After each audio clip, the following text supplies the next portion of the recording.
Vamos novamente abrir nossas Bíblias no Evangelho de João, capítulo 1, e vamos ler desde o verso 35. No dia seguinte estava João outra vez na companhia de 2 dos seus discípulos, e vendo Jesus passar, disse: Eis o Cordeiro de Deus. Os 2 discípulos, ouvindo dizer isto, seguiram a Jesus. E Jesus, voltando-se e vendo que os seguiam, disse-lhes: Que buscais? Disseram-lhe: Rabi, que quer dizer mestre, onde assistes? Respondeu-lhes ele: Vinde e vede. Foram, pois, e viram onde Jesus estava morando, e ficaram com ele aquele dia, sendo mais ou menos a hora 10ª. Era André, o irmão de Simão Pedro, um dos 2 que tinham ouvido o testemunho de João e seguido a Jesus. Ele achou primeiro ao seu próprio irmão Simão, a quem disse: Achamos o Messias, que quer dizer Cristo, e o levou a Jesus. Olhando Jesus para ele, disse: Tu és Simão, o filho de João. Tu serás chamado Cefas, que quer dizer Pedro. Ainda na primeira epístola de Pedro, capítulo 5,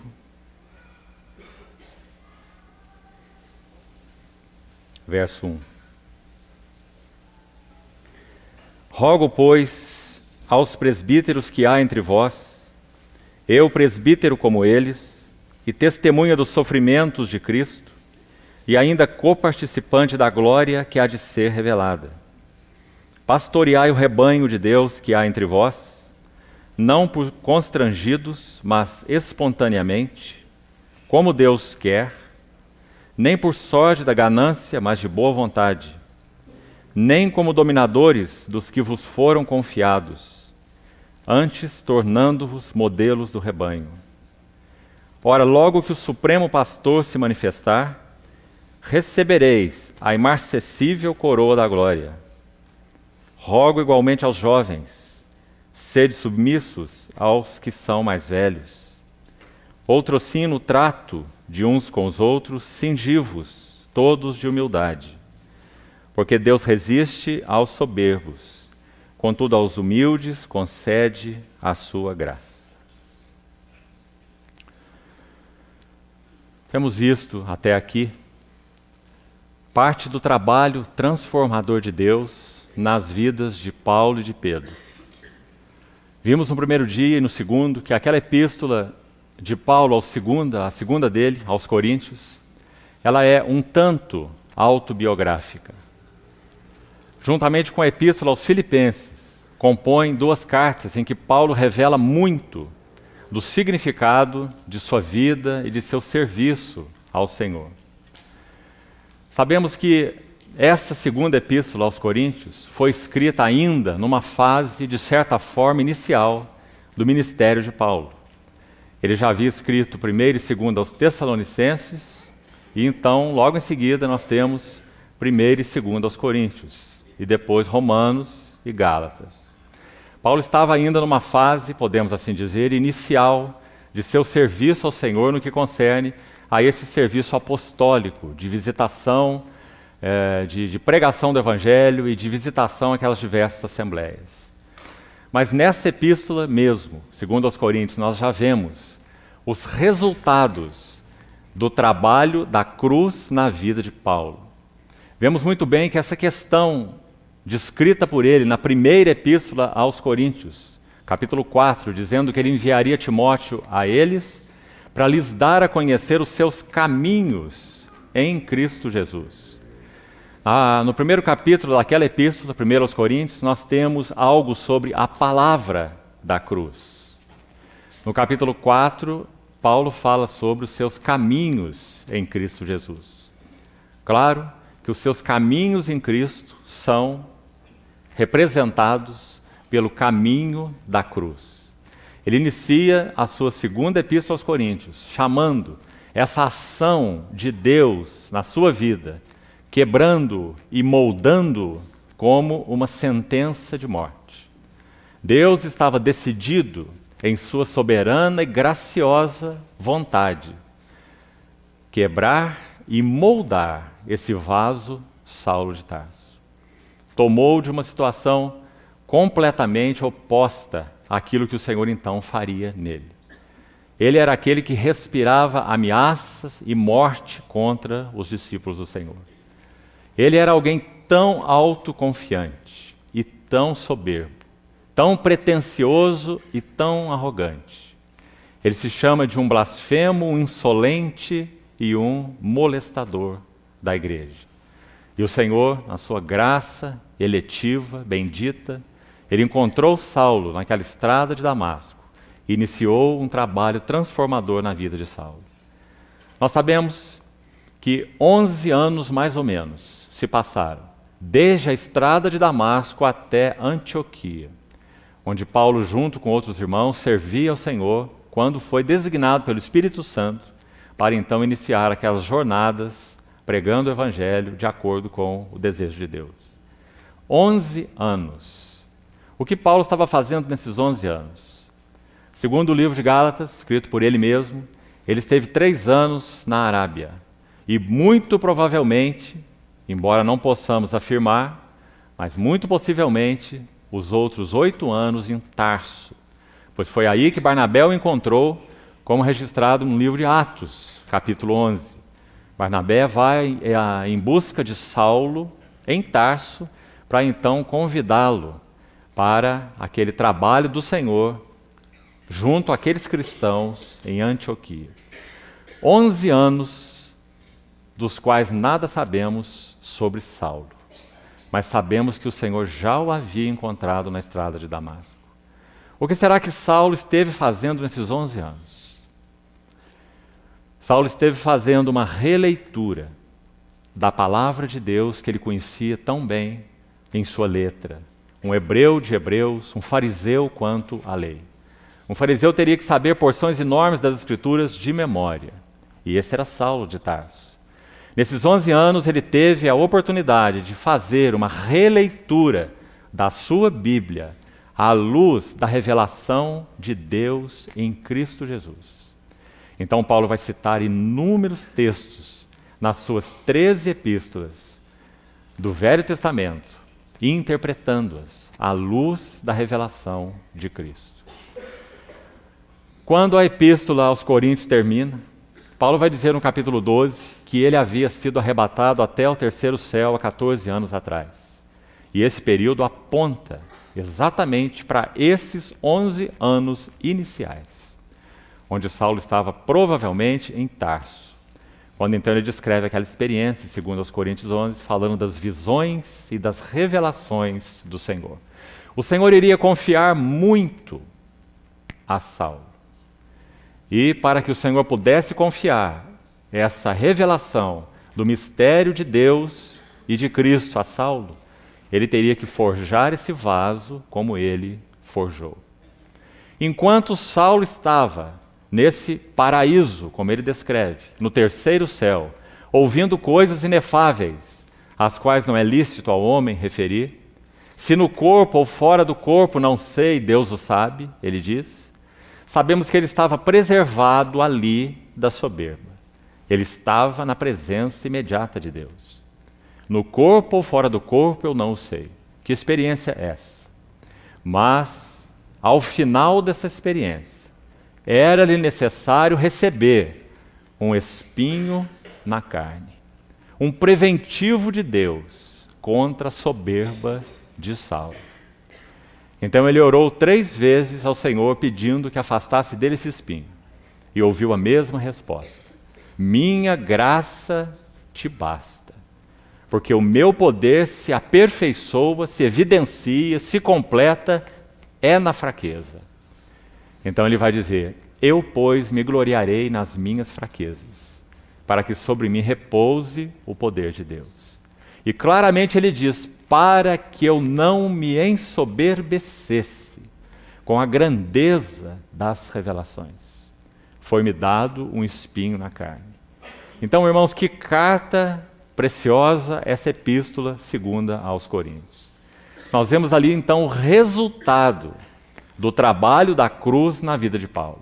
Se na primeira epístola nós vemos a falta do trabalho da cruz na Assembleia de Corinto, na segunda epístola nós temos as consequências do trabalho da cruz na vida de Paulo. Então, pelo menos 12 características você vai encontrar nessa epístola, que seriam evidências dessa genuína liderança espiritual na vida de Paulo. Como o Senhor molda-nos para que possamos representá-lo. Isso é liderança espiritual.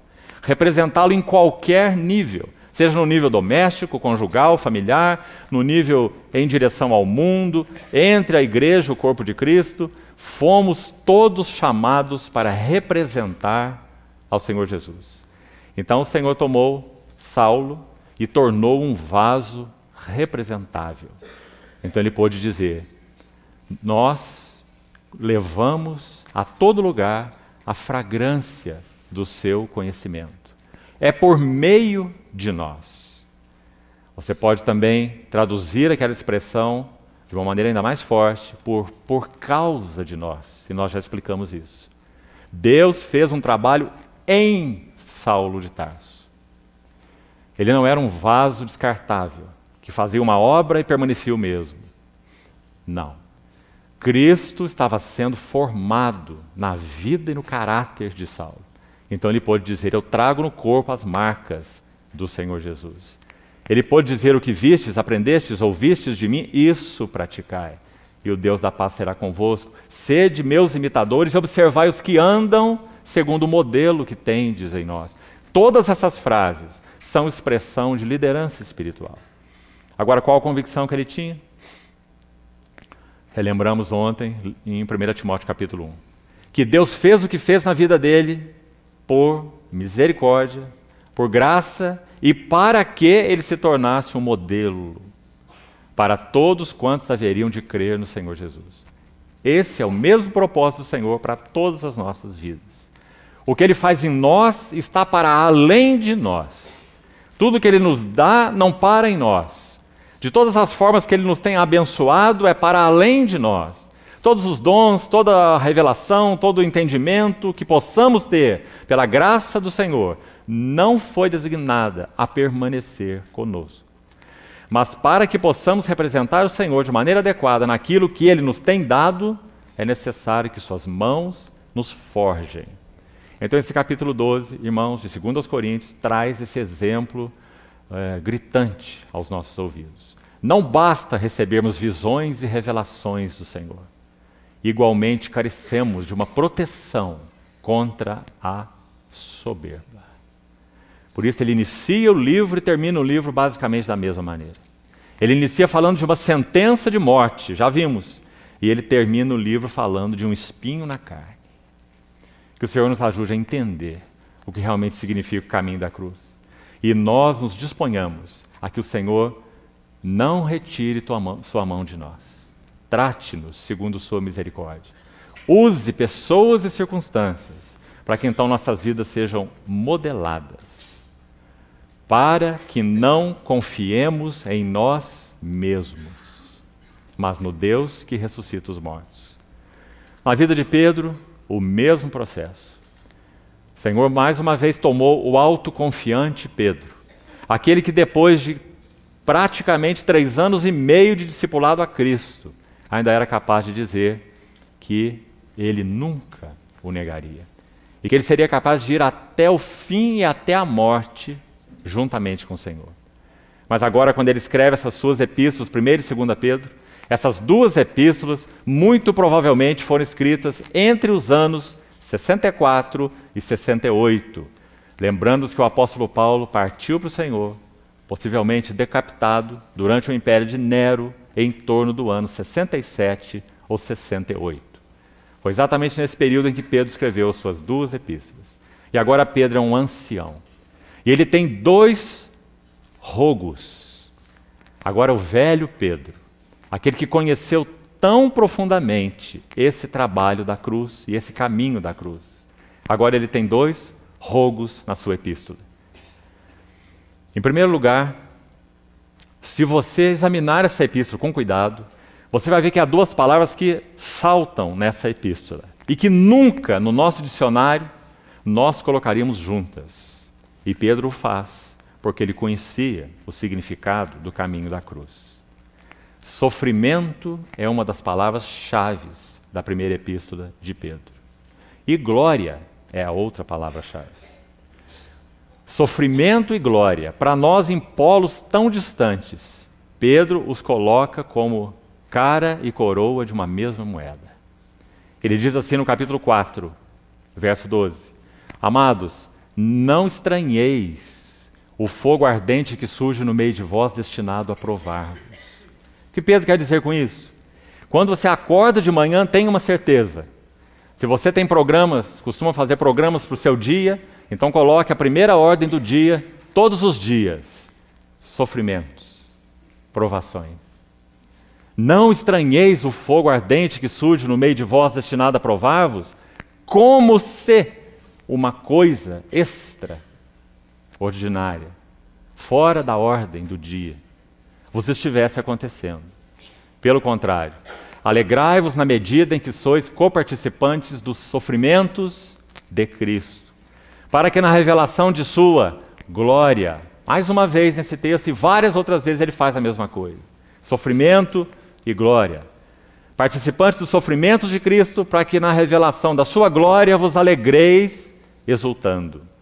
E de novo ele vai fazer a mesma coisa no verso 14. E vai dizer: se pelo nome de Cristo sois injuriados, sofrimentos. Bem-aventurados sois, porque sobre vós repousa o Espírito da glória e de Deus. Então, em todo o tempo, na sua epístola, Pedro mantém esses dois cursos. Deus irá tratar a vida dos seus por meio de provações. E logo no capítulo 1 ele vai dizer: ele tem um motivo. É para que o valor da vossa fé seja apurado e mais precioso que o ouro perecível, e redunde em louvor, glória e honra na revelação de Jesus Cristo. Como falamos, irmãos, Salmo 129, 3, se nossos lombos, se nosso dorso não é lavrado pelos aradores, não há como a preciosa semente da palavra de Deus penetrar nos nossos corações. Se nós queremos saber por que Deus ordena sofrimentos para a vida dos seus filhos, essa é a explicação. A semente não penetra em um solo batido. Sobre o meu lombo lavraram os aradores. Nele fizeram longos sulcos, para que então a semente da palavra tenha poder de penetração. O servo de Deus do passado disse que o sofrimento é um trombone de Deus para despertar ouvidos surdos. Louvado seja seu nome, porque cada uma das aflições que nós cristãos experimentamos são reguladas pela sua própria mão. Não vos sobreveio uma só provação que não fosse humana.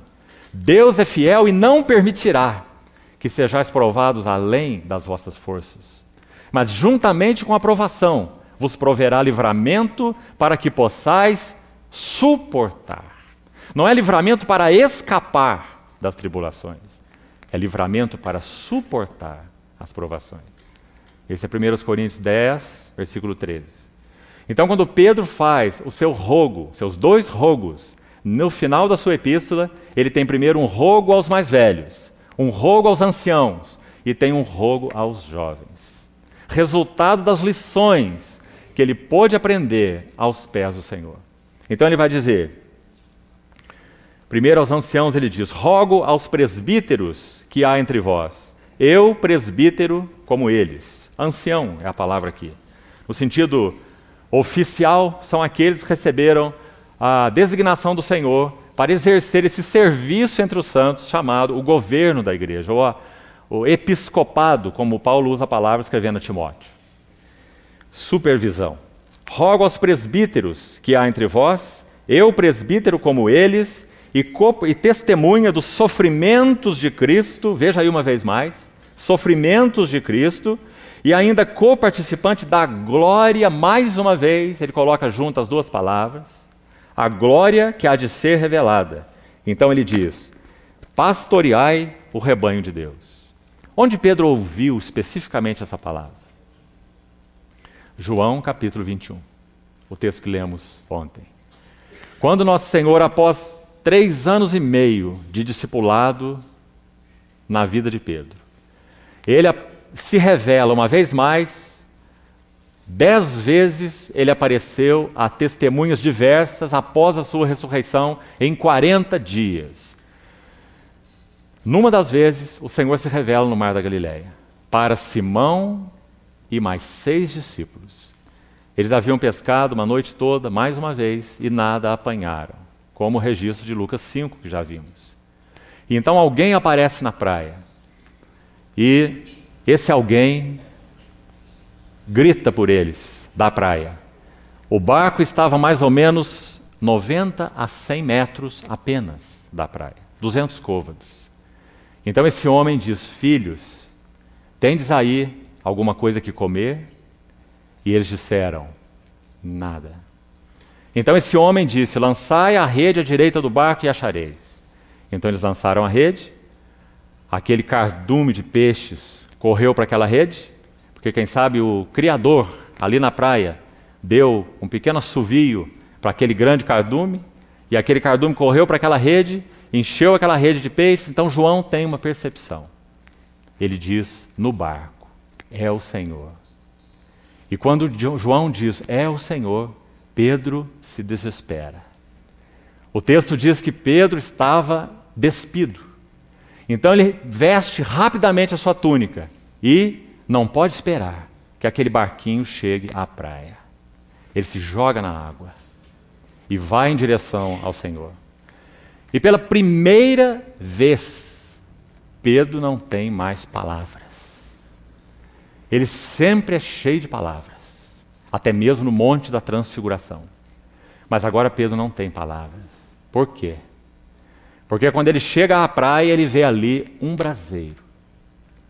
E João usa diversas vezes parelhas de palavras no seu evangelho. Se você buscar o texto original e a sua concordância, que traz as palavras no original, faça esse exercício. Muitos pares de palavras, que apenas aparecem 2 vezes no evangelho de João. E quando essas palavras são postas juntas, sempre nós vemos quadros maravilhosos da vida de união com Cristo, que é a chave do pensamento de João e do seu aprendizado diante do Senhor. Braseiro é uma dessas palavras. Somente aparece 2 vezes no Evangelho. João 18, 18. Primeira vez que aparece a palavra braseiro. Pedro conseguiu que João, que era conhecido do sumo sacerdote, conseguisse para ele um salvo-conduto, para que ele entrasse por aquela porta que dava acesso ao pátio da casa do sumo sacerdote, onde nosso Senhor estava sendo julgado. João era conhecido do sumo sacerdote, e foi permitido que ele entrasse junto com o Senhor, e Pedro ficou de fora. Então João falou, mexeu ali os seus pauzinhos, e conseguiu que Pedro tivesse acesso. Então a encarregada da porta abriu para Pedro, Pedro entra e vai aquentar fogo naquele pátio, enquanto o Senhor estava sendo julgado. E ali ele nega o Senhor 3 vezes. E então, é dito que o Senhor sai da casa do sumo sacerdote e ele não pode mais contactar Pedro porque ele está preso, mas ele olha para Pedro. O Senhor deu um primeiro olhar para Pedro aqui em João capítulo 1. Olhando Jesus para ele, disse: tu és Simão e tu serás Pedro. Agora 3 anos e meio se passaram. E o Senhor olha de novo para Pedro, agora sem palavras. E então, esse Jesus que tem olhos como chama de fogo, faz com que aquela palavra que ele já tinha depositado no coração de Pedro, antes que o galo cante, tu me negarás 3 vezes. O Senhor faz com que aquela palavra reacenda, porque agora a expressão usada não é mais logos, uma ideia comunicada, uma palavra falada e guardada, mas agora o termo usado é rema. Então, quando o Senhor olha para Pedro, lá da casa do sumo sacerdote, para o pátio onde Pedro estava naquele braseiro, é dito: e Pedro então se lembrou da rema do Senhor. E, caindo em si, desatou a chorar. Então Pedro chega ao fim de si mesmo. Depois, nós sabemos pelos relatos dos evangelhos que o Senhor sim se revelou a Pedro antes de João 21. Quando ele aparece aos discípulos, eles estão de portas fechadas naquele ambiente, Pedro estava lá. Mas não há nenhum registro de conversa do Senhor com Pedro. E nenhuma restauração particular do Senhor a Pedro. Mas agora nós chegamos num ponto em João 21 em que o Senhor se revela para fazer algo com Pedro. Então quando ele vai, pula daquele barco, vai à frente do barco, chega na praia e vê aquele braseiro agora foi colocado pelo Senhor. O Senhor foi quem montou aquele fogareiro na praia e havia ali peixes e pães. Quando Pedro então chega à praia, a refeição já está preparada. Mas, irmãos, o texto é tão precioso que o Senhor então diz a eles que vieram atrás, depois de Pedro, arrastando a rede com 153 grandes peixes até a praia, conforme o relato de João. Então, embora já houvesse uma refeição naquele braseiro, ali havia pão e ali havia peixes. Nosso Senhor diz assim: trazei alguns dos peixes que acabastes de apanhar. O que isso significa? Que apesar das falhas e fracassos de Pedro, o Senhor ainda continua buscando cooperadores. Então é dito no texto que é o Pedro mesmo. É ele quem entra no barco e arrasta a rede para a praia. E então, o Senhor começa essa arguição com Pedro. Por 3 vezes ele diz: tu me amas. E ele usa, após a resposta de Pedro, esta palavra que acabamos de ler na sua epístola: rogo aos presbíteros que há entre vós pastoreai. O Senhor disse isso a Pedro 3 vezes, veja no texto de João 21, versos 15 e 17. Pedro, tu me amas? Senhor, tu sabes que eu te amo. Lembrando que o Senhor usou na pergunta a palavra que se refere a um amor que vai até a morte. Porque é isso que o Senhor, que Pedro havia dito, que tinha pelo Senhor. Que tipo de amor ele achava que tinha? Um amor que iria até a morte. Ágape. Então o Senhor pergunta com esta palavra, porque foi isso o que Pedro disse. Pedro, você me ama até a morte? E Pedro respondeu: sim, Senhor, tu sabes que te amo. Mas agora ele não ousa usar a palavra ágape, derivada de ágape. Ele usa a palavra derivada de filéu, que sim fala de um amor elevado, mas de um amor bem inferior ao significado de ágape, porque fala de um amor entre amigos, um amor de amizade, e não um amor sacrificial. Então Pedro responde com essa palavra inferior. E então o Senhor diz a ele a primeira vez: apacenta as minhas ou os meus cordeiros. Essa palavra cordeiros na língua original, interessante, é uma palavra para um pequenino animal filhote. Literalmente nós podíamos traduzir assim: dê alimento para os meus cabritinhos. Porque embora o Senhor tenha falado 3 vezes a palavra apacenta, na língua original são diferentes. No versículo 15 é uma palavra que se repete no versículo 17, no versículo 16 a palavra é diferente. A palavra do verso 15 e do verso 17 para apacenta significa particularmente dar comida, dar pasto, dar alimento. A palavra do verso 16 significa conduzir ou guiar. São as 2 responsabilidades do pastor de ovelhas. Ele vai conduzir, guiar e supervisionar. Essa foi a palavra que Pedro usou na sua epístola. Conduzir, guiai, supervisionai o rebanho de Deus. Pastoreai o rebanho de Deus. 1 Pedro 1,5. Mas também o Senhor usou outra palavra 2 vezes. Verso 15 e verso 17. E aí ele usou uma palavra que significa particularmente dar comida, dar pasto. Conduzir e guiar por um lado e dar alimento e pasto por outro lado. Essas palavras resumem todo o serviço do pastor. Conduzir, supervisionar e guiar por um lado e dar comida, preparar comida por outro lado. Tanto para os cabritinhos, palavra usada no verso 15, dê comida para os meus filhotinhos, para os meus cabritinhos. Que palavra mais doce do Senhor para Pedro. E que encargo e que responsabilidade. E então, nas outras vezes, ele usa a palavra ovelhas, que já se refere a um animal adulto. Então Pedro se lembra dessa palavra do Senhor E repete aqui na sua epístola, de uma maneira agora tão sublime, já que ele agora é o ancião Pedro, que aprendeu tantas lições diante do Senhor.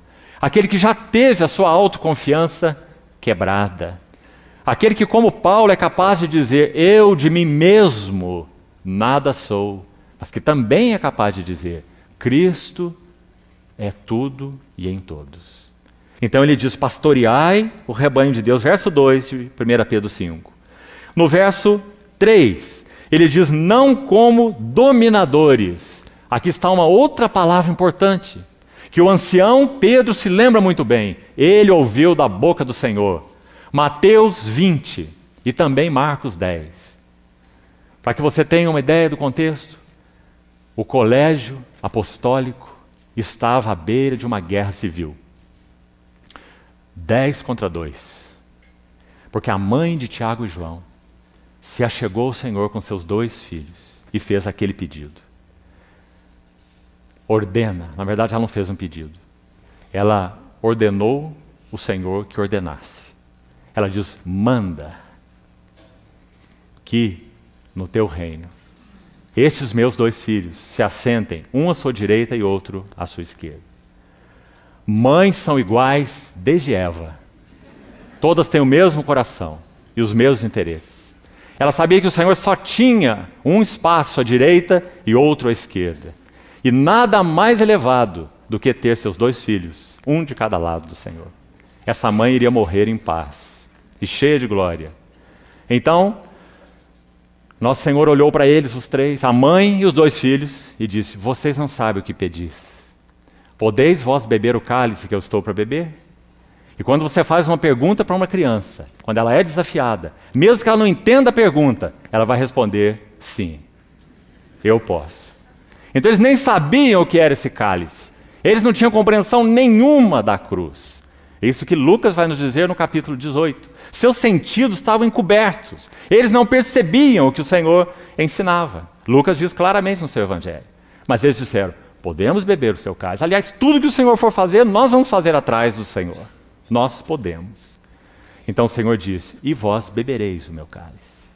Tiago e João. Mas quanto ao assentar-se à minha direita ou à minha esquerda, isso compete ao meu Pai. E então é dito que quando esses 2 fizeram esse pedido através de sua mãe, os 10 se indignaram contra eles. Por que você acha que eles se indignaram? Porque eles pensaram, mas eles são muito soberbos. Como uma atitude dessa pode acontecer aqui? Não. Eles se indignaram porque eles pensaram, eles foram mais rápidos do que nós. Então o colégio apostólico estava à beira da guerra civil. E o nosso Senhor usa essa palavra que Pedro repete aqui nesse versículo. Pastoreai o rebanho de Deus, não como dominadores. Essa palavra. Ela aparece em Marcos 10, que é o mesmo relato de Mateus 20. Esse pedido ao Senhor. Ela aparece a terceira vez em Atos 19 e 16. E a última vez, são apenas 4 vezes, aqui onde nós temos aberto 1 Pedro 5,3. O que ela significa? Atos 19 e 16 vai nos dar o sentido mais exato dessa palavra. Paulo estava em Éfeso, e em Éfeso havia 7 judeus exorcistas ambulantes. Esses 7 filhos, 7 judeus, eram filhos de um homem chamado Seva. Creio que você se lembra do relato. Então, eles eram exorcistas ambulantes. E diante de uma situação de um endemoniado, eles disseram assim, esconjuro-vos, em nome de Jesus, a quem Paulo prega. Então o espírito imundo disse, eu conheço Jesus, e sei quem é Paulo, mas vós quem sois? E então esse possesso partiu para cima deles, e diz o texto, que ele os deixou desnudos e feridos. E eles saíram envergonhados daquela casa. Então Lucas vai usar essa palavra, subjugando-os. Então o possesso saltou sobre eles, subjugando-os. Essa é a mesma palavra que o Senhor usou em Mateus 20, Marcos 10 e 1 Pedro 5, 3. Não como os que subjugam. Porque aqueles que subjugam representam a autoridade de Satanás. Aquele que subjugou aqueles judeus, filhos de Seva, foi um espírito imundo. Ele os subjugou, não como subjugadores dos que vos foram confiados. Tremenda responsabilidade. Na medida que o Senhor disciplina anciãos, então Ele pode confiar, não perca essa palavra aí, irmão, algo a eles, como falamos ontem. Quanto mais disciplina do Senhor realmente conhecemos, quanto mais nós conhecemos o que significa sentença de morte, espinho na carne, quanto mais essas coisas são reais e não teóricas para nós, então mais o Senhor pode nos confiar. Porque se o Senhor nos confiar mais do que a disciplina que Ele realizou em nós, Ele sabe que nós estaremos em um grande perigo. Então o Senhor vai nos confiar na medida da sua disciplina. Na medida em que sua disciplina for recebida de suas mãos. Eles vos foram confiados. Então não os subjuguem, não os dominem, mas tornando-se os anciãos modelos, e aqui a palavra é tipos, modelo do rebanho. Ora, logo que o Supremo Pastor se manifestar, recebereis a imarcessível coroa da glória. E aqui queria destacar uma última palavra para comentarmos alguns minutos sobre João e concluirmos. Versículo 5. Segundo rogo de Pedro, agora não é aos anciãos, agora é aos jovens.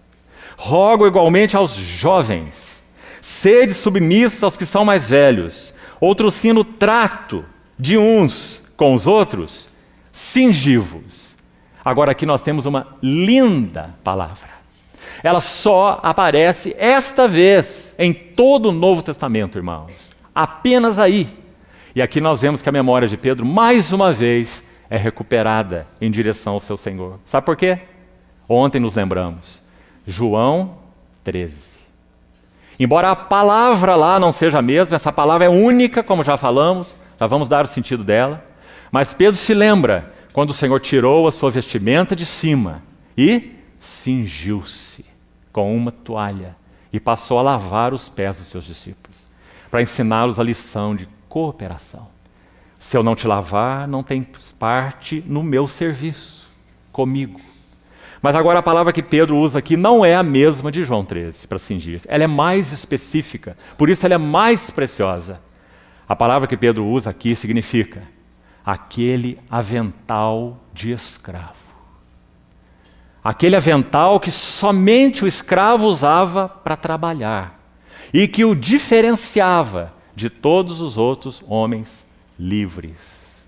Ele escolheu essa palavra pelo Espírito Santo e colocou-a dentro desse rogo, em particular, que ele faz aos jovens. Veja aí.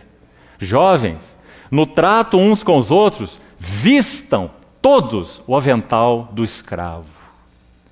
Aquele que diferencia vocês de pessoas livres para pessoas compradas. Sirvam uns aos outros com avental de escravo. Cingi-vos todos de humildade. Que palavra mais preciosa é essa? Porque Pedro aprendeu essa lição. Poucos, como Pedro, sabem que o Senhor resiste aos soberbos. Porque o Senhor resistiu a Pedro mesmo. O Senhor resiste aos soberbos, mas aos humildes Ele concede sua graça. A graça é um tema muito caro para Pedro. Ele termina sua epístola assim: o Deus de toda graça, 1 Pedro 5,10, que em Cristo vos chamou à sua eterna glória. Pedro sabe o que é graça, porque ele negou o Senhor e praguejou contra o nome do Senhor. Então, irmãos, o Evangelho de João começa e termina narrando as pessoas de Pedro e de João. Tanto no capítulo 1, quanto no capítulo 21. Então o texto que nós relemos no início, vamos fazer algumas considerações sobre João agora. O texto que lemos no início mostra também o primeiro encontro de João com o Senhor. Diferente do de Pedro, o Simão, que foi levado por André, o seu irmão, para o Senhor, e ouviu aquela palavra do Senhor. O Senhor olha para Pedro e diz: tu és Simão, tu serás chamado Cefas. Diferentemente dessa situação, Quando João Batista aponta para Jesus como sendo o Cordeiro de Deus, ele perde esses dois dos seus discípulos. Quanto mais Cristo é visto e apontado, menos discípulos nós temos. Porque nós não fomos chamados para discipular ninguém. Nosso discipulador é Cristo. Todo o nosso discipulado é a Cristo. Então, quando ele aponta o Cordeiro de Deus, dois dos seus discípulos seguem o Cordeiro. E o Senhor Jesus olha para trás e faz aquela pergunta que nosso irmão já nos lembrou aqui na segunda-feira pela manhã. Basicamente a mesma que foi feita para Salomão. Que me pedis? Que queres? O Senhor percebeu que dois andavam atrás dele e ele faz essa tremenda pergunta. Quanta resposta poderia acontecer aqui? Eles deveriam pedir um tempo para o Senhor e falar, Senhor, já que o Senhor perguntou isso, nos dá 1 hora para responder. Porque a resposta vai ser muito precisa. O que nós queremos? O Senhor estava disposto a atender o desejo deles. Mas então eles fizeram outra pergunta. E que pergunta maravilhosa. A pergunta deles foi, onde moras? Eles queriam o próprio Senhor.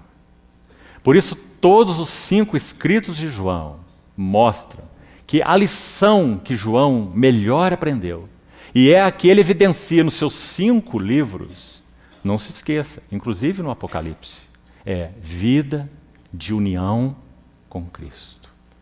Que pena que quando nós olhamos para o Apocalipse, nós só vemos gafanhotos de 1 metro de altura e besta com um monte de chifres.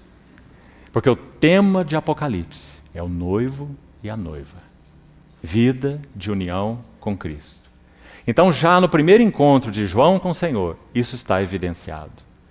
Nós falamos ontem que em torno de 103 vezes a palavra permanecer aparece em todo o Novo Testamento.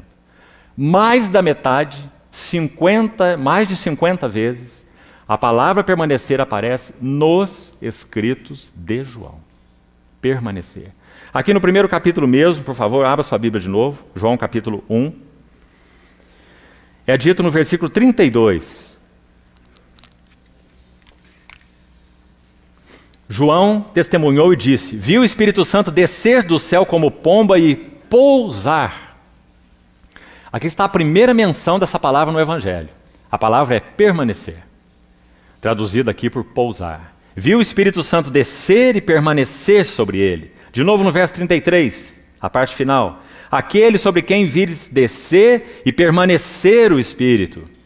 No versículo 38, aqui já na relação de João com o Senhor Jesus, veja aí. Jesus voltando-se vendo que o seguiam, disse-lhe, que queres?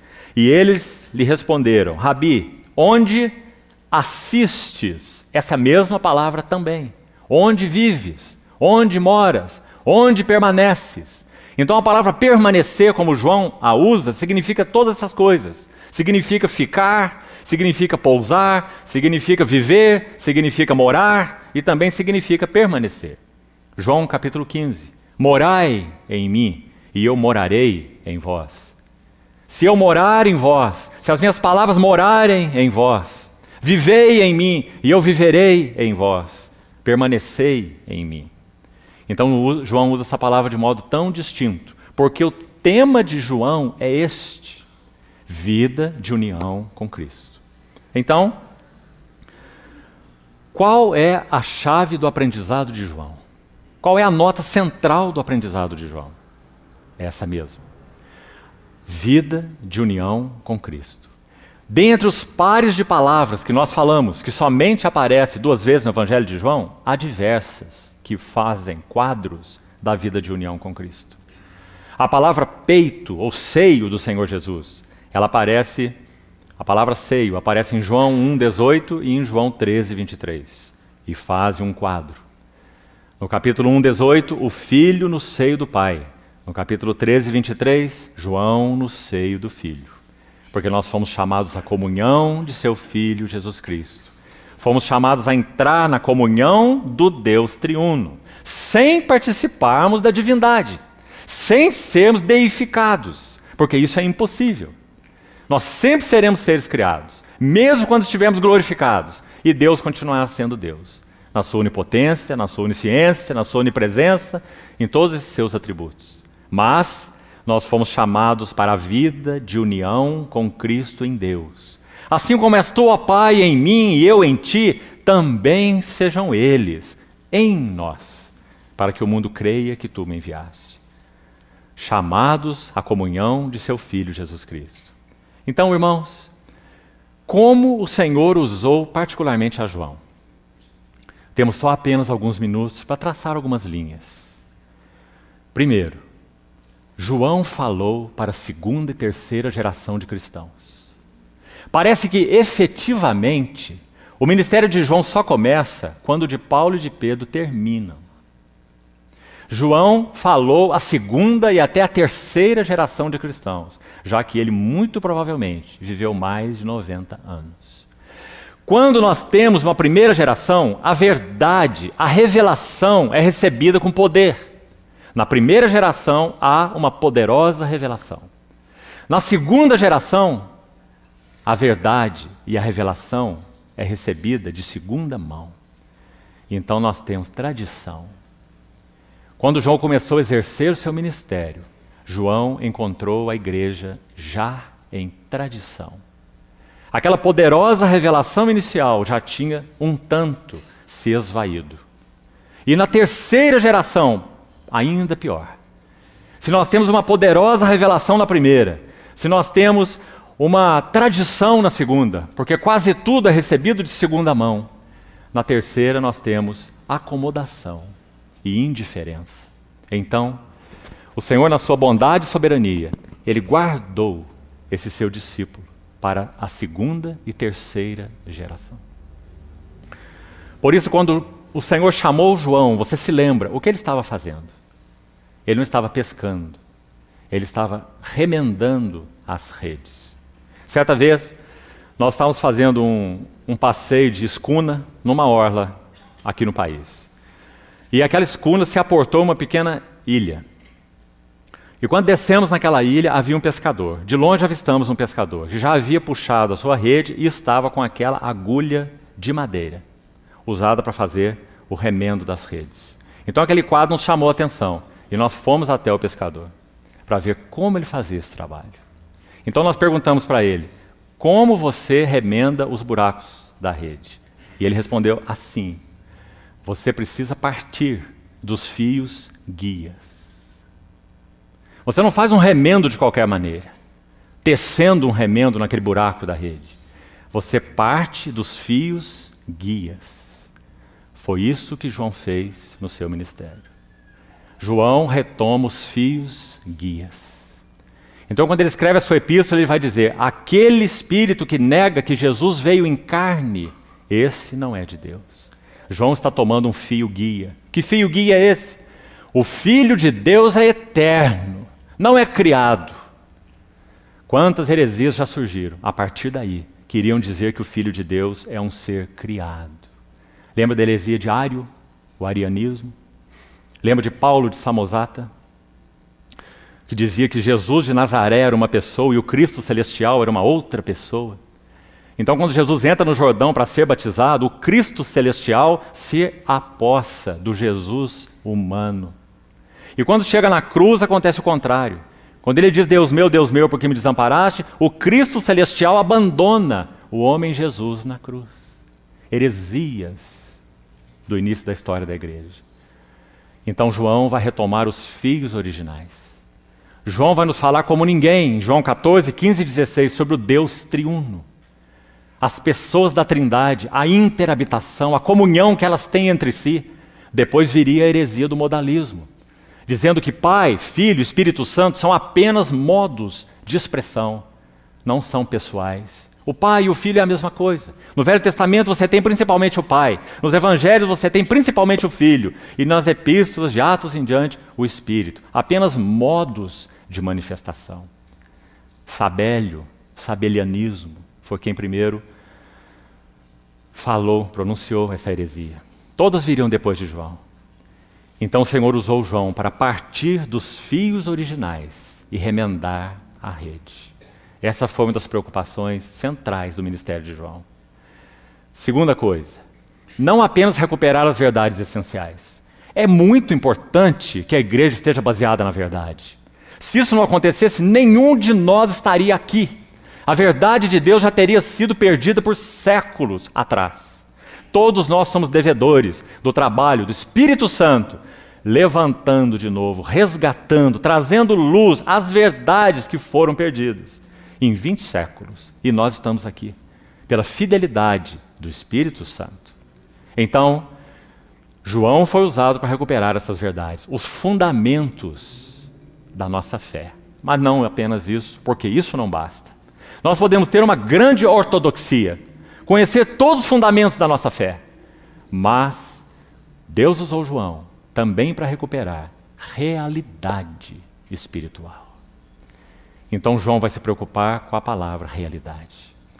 Ele vai falar sobre os verdadeiros adoradores, porque há uma adoração ortodoxa, mas que não tem realidade espiritual. João vai falar sobre o verdadeiro pão do céu. João vai falar sobre a verdadeira comida e a verdadeira bebida. João vai falar sobre a videira verdadeira, porque João foi usado pelo Senhor para recuperar realidade espiritual para a segunda e terceira geração. Gerações que já haviam perdido a realidade espiritual. Então essa é uma outra nota de muita importância. Agora, quais seriam, se é que podemos selecionar, 3 pontos centrais no trabalho de João e no seu serviço ao povo de Deus? Quais seriam? Talvez, irmãos, lendo e relendo e lendo os seus escritos, talvez 3 coisas mais nos saltem. A primeira, comunhão. João, no que concerne a restaurar a realidade espiritual, João é quem fala da comunhão como ninguém. Nós fomos chamados à comunhão do Pai e do Filho Jesus Cristo. Essas coisas vos escrevo, para que vossa alegria seja completa. Aquilo que vimos, apalpamos, conhecemos, contemplamos do verbo da vida, e a vida se manifestou, isso nós anunciamos, para que vós igualmente mantenhais comunhão conosco. Ora, nossa comunhão é com o Pai e com o seu Filho. Aquela que era uma comunhão exclusiva, uma comunhão secreta, uma comunhão velada, bendita, plena, agora foi aberta e estendida para aqueles que foram chamados pelo Senhor, para que eles sejam um como nós somos. Pai, a minha vontade é que onde eu estou, onde Ele está? João capítulo 1, verso 18. O Filho, Deus unigênito, está no seio do Pai, que o revelou. E João 17, 24. Pai, a minha vontade é que onde eu estou, no teu seio, onde eu estou, estejam também comigo os que me deste, para que vejam a minha glória. Glória que me conferiste porque me amaste antes da fundação do mundo. Não é maravilhoso, irmãos? Então João usa a palavra comunhão de um modo tão definido e tão precioso. Ele vê que a comunhão começa em Deus, que a comunhão é algo eterno, é algo de Deus, inviolável. Ninguém entra nessa comunhão. É a comunhão do Pai, do Filho e do Espírito Santo. Mas então ele vai registrar só ele, aquilo que é chamado de Santo dos Santos da Bíblia. João 17. Quando o sumo sacerdote está orando ao seu Pai, está tendo também um rogo ao seu Pai. Não rogo pelo mundo, mas pelos que me deste do mundo, porque são teus. Pai, que eles sejam um conosco, como tu és em mim e eu sou em ti. Sejam eles em nós. O que é isso? Comunhão. Então essa é uma das palavras mais significativas no que concerne ao ministério de João, por causa da sua realidade espiritual. Segundo, João fala sobre o ensino da unção. 1 João 2,20, um texto muito conhecido dos irmãos, diz assim: vós possuís a unção que vem do Santo, e todos tendes conhecimento. Interessante que essa palavra conhecimento, na maior parte dos usos no Novo Testamento, ela vem da palavra gnosis. Gnosis, conhecimento. Mas a palavra que João usa aí não é gnosis. Vós possuís a unção que vem do Santo, e João não está apontando para conhecimento, gnose, saber. Ele está apontando para percepção espiritual. A palavra usada aí é melhor traduzida por percepção e não por conhecimento, pois não é gnosis. Vós possuís unção que vem do santo e todos tendes percepção. Que percepção é essa? Vá para o verso 27 dessa mesma epístola, 1 João 2, 27. Ele vai dizer, a unção, de novo, a unção que dele recebestes permanece. A sua palavra importante. Fica em vós, mora em vós, habita em vós. A unção que dele recebestes permanece em vós. E não tendes necessidade de que alguém vos ensine. Mas essa unção que permanece em vós, que é verdadeira, não é falsa, ela vos ensina a respeito de todas as coisas. Graças a Deus pelo ensino da unção. E já tem sido relembrado por nós nesses dias, que esse ensino é um cicio suave e tranquilo. Por isso a palavra usada não é gnosis, mas é percepção. Temos tido ouvidos para perceber o ensino da unção, o ensino interior. Irmãos, se não o temos, para usar uma figura, é como dirigir um carro com o freio de mão puxado. Isso já aconteceu com você? Quando você dirige um veículo com o freio de mão puxado, primeira sensação que você tem, o carro não desenvolve. Não vai. Segunda sensação, o cheiro não é muito bom. Então você vai ser alertado por um outro sentido que vai dizer, você precisa parar. Então nós paramos o veículo e vamos investigar o que aconteceu. Quando nós não ouvimos o ensino da unção, nós andamos com o freio de mão puxado.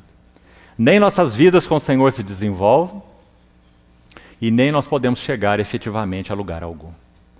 Então, o Espírito Santo, na grande maioria das vezes, é certo que em ocasiões aqui ou ali, ele fala de modo diferente. Mas na grande maioria das vezes, na normalidade, esse é o ensino da unção. Um cicio suave e tranquilo. Lembre-se de Elias em sua caverna. O Senhor não estava no vento, o Senhor não estava no fogo, o Senhor não estava no terremoto. Mas sim naquele cicio suave e tranquilo. Esse é o ensino da unção.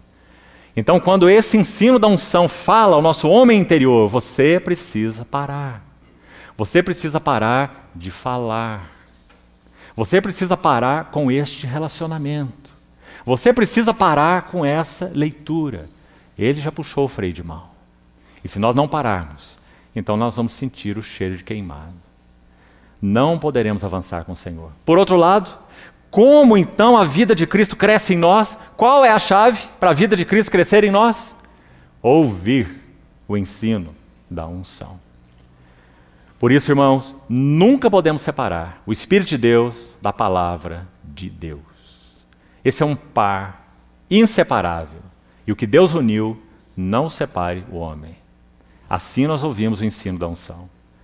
Agora, um terceiro aspecto. Comunhão primeiro, ensino da unção segundo, e um terceiro aspecto, não por ordem de importância. Todos os três estão no mesmo nível.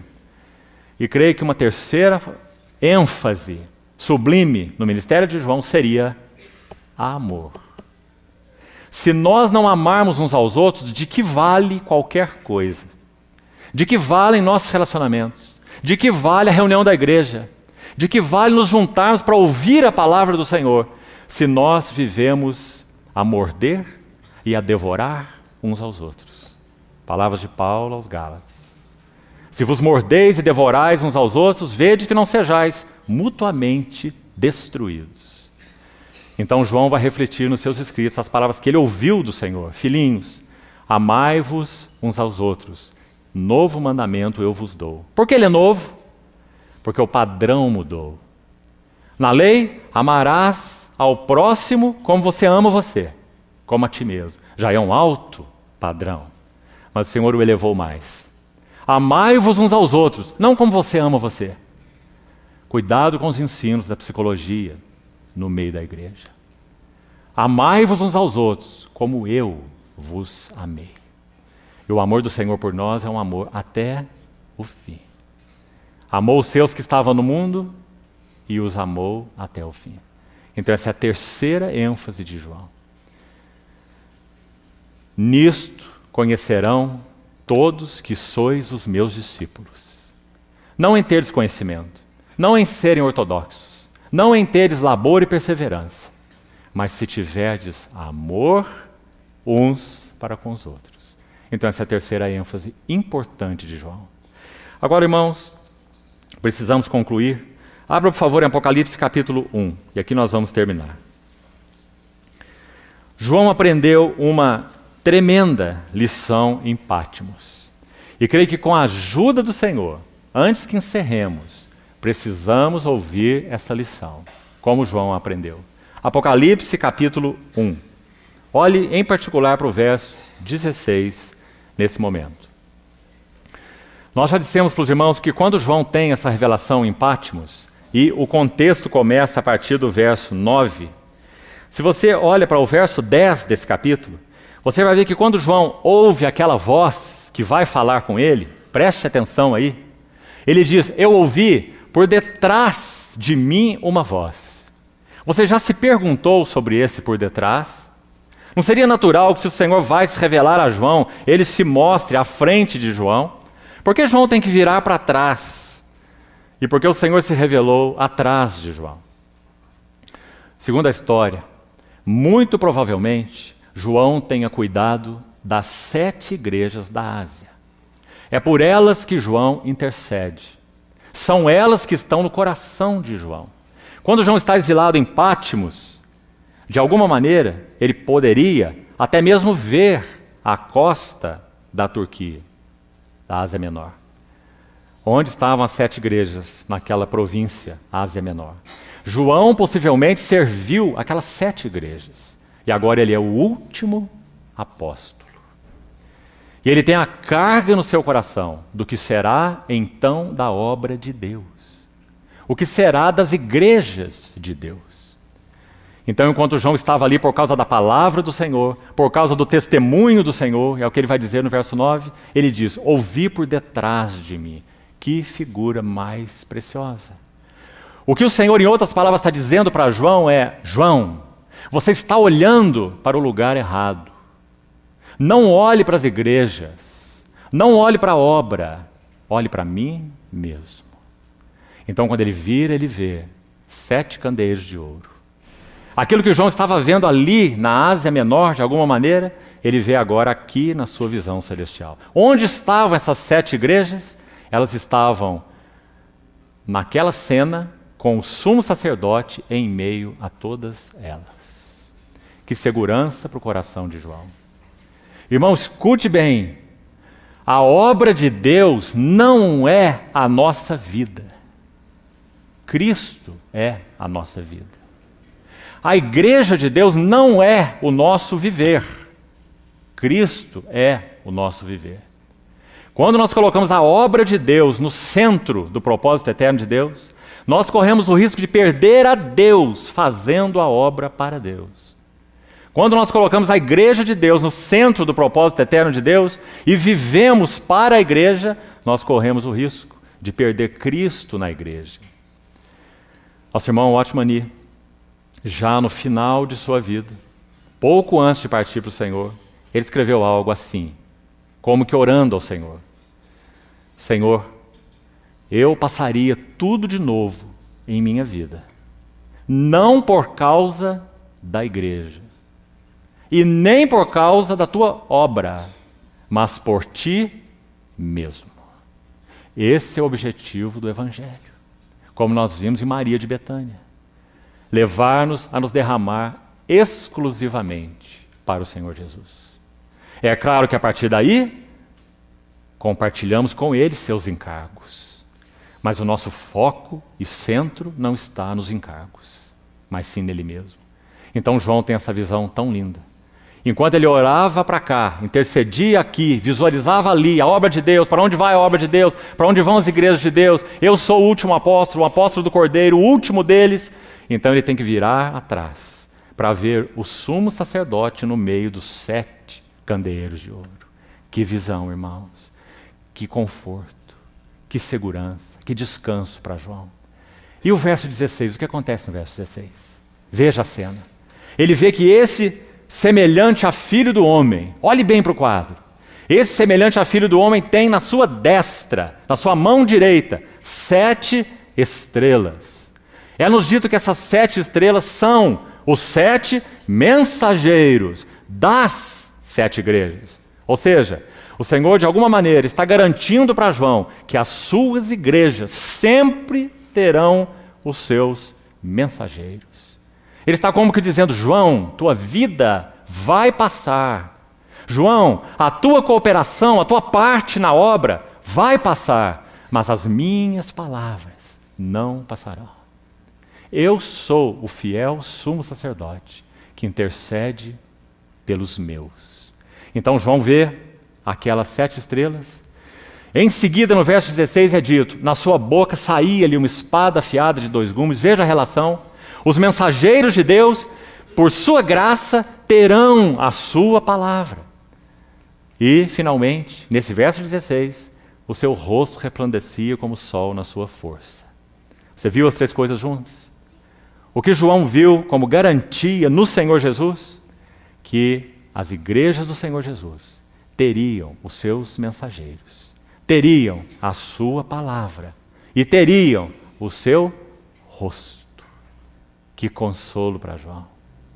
E então, concluindo, quando nós chegamos à frente nesse relato, versos 17 e 18, nós vamos ver 4 frases para João, particularmente, que nós poderíamos trazê-las, pela graça do Senhor, para nós mesmos, que seriam 4 revelações aos mensageiros de Deus. Se o Senhor tem nos dado a graça de sermos cooperadores com o Espírito Santo em encher todas as coisas com Cristo e encher Cristo com todas as coisas, esse é o ministério do Espírito Santo, então nós precisamos dessas 4 revelações que estão aí nos versos seguintes. A primeira delas é: não temas. Ó, queridos irmãos e irmãs, quanto nós tendemos a achar que o rebanho é nosso, que a obra é nossa. Não temas. Lembre-se que o Senhor falou isso depois que João teve aquela visão. Os mensageiros, a palavra, a face do Senhor. No verso 16. Então ele ouve: não temas. Ele cai aos pés do Senhor como morto. E então ele é tocado pela sua mão direita. E a primeira frase que ele ouve é a respeito do não temas. A segunda: eu sou o primeiro e o último. O que o Senhor quis dizer com isso para João? Aquele que começou a boa obra há de concluí-la até o dia de Cristo Jesus. Eu sou o primeiro, eu sou o último. Eu edificarei a minha igreja. Eu sou o Alfa e o Ômega. Essa é a segunda revelação. A terceira: eu sou aquele que vive. Por que João precisava ouvir isso? Porque João já estava às portas de partir para o Senhor. Então ele ouviu do Senhor: eu sou aquele que vive. Nas palavras do autor de Hebreus 7:25, por isso ele pode salvar totalmente os que por ele se chegam a Deus, porque ele vive para interceder por eles. Eu sou aquele que vive. Estive morto, mas eis que estou vivo pelos séculos dos séculos. E a quarta e última revelação: eu tenho nas mãos as chaves da morte e do inferno. Então João é lembrado que as portas do inferno não prevalecerão contra a igreja do Senhor. 4 grandes revelações. Um grande aprendizado de João em Pátimos. Então somos tão gratos ao Senhor, amados irmãos, porque ele tomou um filho do trovão, de um espírito tão diferente do dele, nosso Senhor, e moldou João de tal maneira que nós podemos ser tão ajudados pela sua vida, pelos seus escritos. Então que o Senhor siga, não apenas nos dando entendimento do que temos compartilhado, mas sobretudo nos ajude a experimentarmos as verdades que temos então partilhado nesses dias. Que disponhamos nossos corações para que o Senhor execute em nós essa obra, em nós, para que nós possamos ser seus cooperadores na obra dele, naquilo que ele nos designar. Senhor, guarde nossos corações, que nosso foco seja realmente ele mesmo, não sua obra, não suas igrejas, não seus interesses, mas ele mesmo. E a partir dele, na medida daquilo que ele nos tem confiado. Senhor, continue sendo gracioso conosco, assim oramos. Amém.